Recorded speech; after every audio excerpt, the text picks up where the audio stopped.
Is that, can you all see that? Yeah, good. Okay, hold on. So we organised the Leeds Climate Change Citizens Jury. So most of us agree that a citizens jury is the same as a citizens assembly, it's just smaller.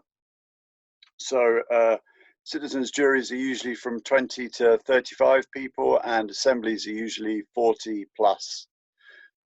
And we've been using citizens juries because we feel that lots of local authorities have been completely hollowed out by austerity, and so lots of them won't be able to afford an assembly. So let's try and experiment with a model that's going to be more affordable, but will have some of the same legitimacy of a larger process, the assembly. And we can talk about that in the Q&A maybe. So this was established by the Leeds Climate Commission, which is like a coalition of lots of different agencies concerned about climate change in the Leeds area. And so I'll show you a few pictures and take you through the steps that we followed. So randomly selected members of the general public. So we sent out 4,000 letters across the Leeds city region, inviting 25 people to come to a citizens jury. Each person would get paid £25 per evening that they came to.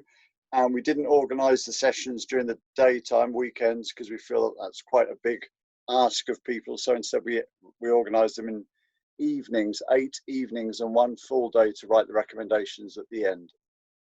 And so those 4,000 letters went out, and then we recruited to a profile based on age, gender, ethnicity, indices of deprivation, disability, attitude to climate change, and geography. So those figures that you can see in brackets are the number of people from that particular group that were then selected to be part of the jury.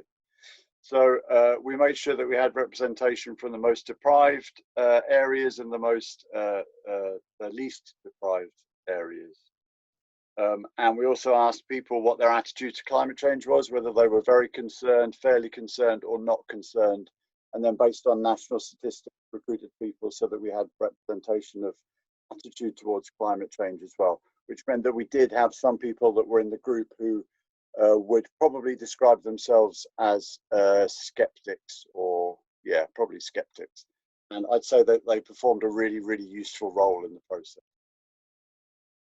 So we had 25 people were recruited and 21 regular attendees. And the question that we posed to them was a very, very broad one, which allowed them to kind of explore pretty much whatever they wanted to. So that it would encourage them to move beyond professional boundaries and start talking about whatever they want to do under the heading of climate change. So what should Leeds do about the emergency of climate change was the question. This is what session 1 looked like. Everybody arrives absolutely terrified, although we've spoken to them in the week before to try and build relationships and reassure them that it's going to be okay.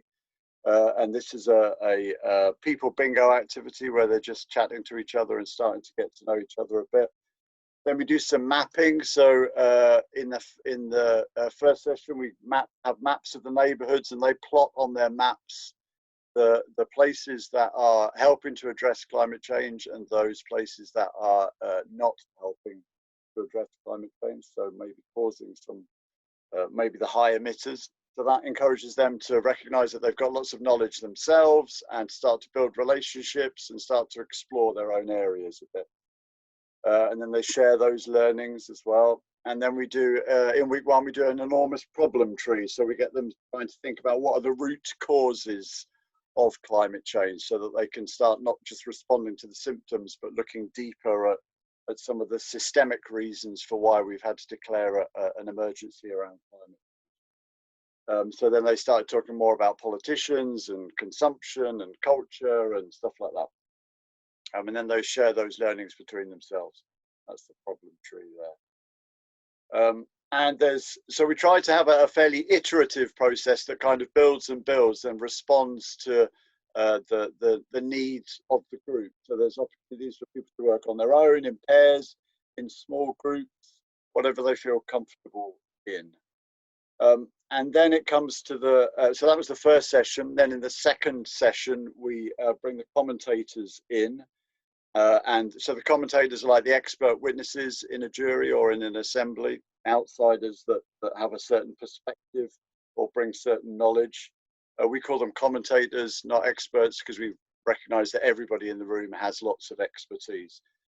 So usually the process is they get 15 minutes, and we've banned PowerPoint presentations because we recognize that lots of people aren't comfortable with the written word, and lots of presenters then hide behind this barrage of data and graphs and stuff. And there's some statistics that show that I think it's in Germany that a third of the population don't understand graphs.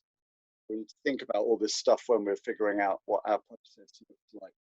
So the commentator in this picture successfully subverted our no PowerPoint ban by building a graph made out of Lego bricks that you can see in that picture, which worked really, really well because people really remembered that.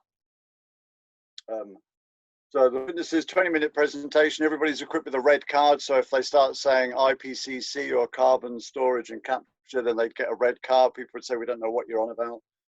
Then there's small group discussions about what have you heard, what have you liked, what have you not liked, and then everybody coming back together for a Q&A session. So these are what the sessions look like.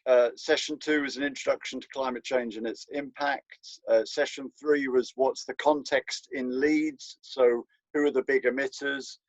Session 4 was basically not using these words, but was basically an introduction to theories of change. So how do we affect change? What's the role of legislation? What's the role of behavioral nudge? What's the role of incentives?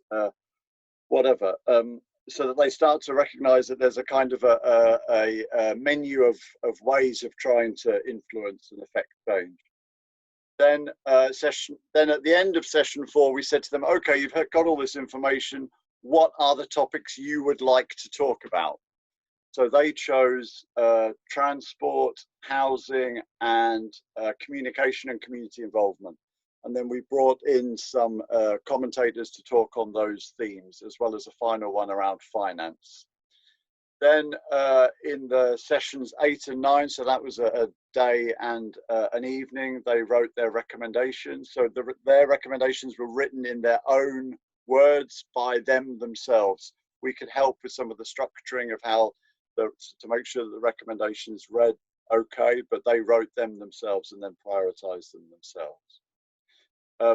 And then vote on them. So then the question I think that we all need to think about is what happens to these recommendations. So in Leeds, there was a launch event open to the public where those recommendations were presented to politicians and lots of other stakeholders. But there are lots of different ways of doing this. And that's one of the roles of the oversight group. So, which is absolutely key. Okay, Alessandra.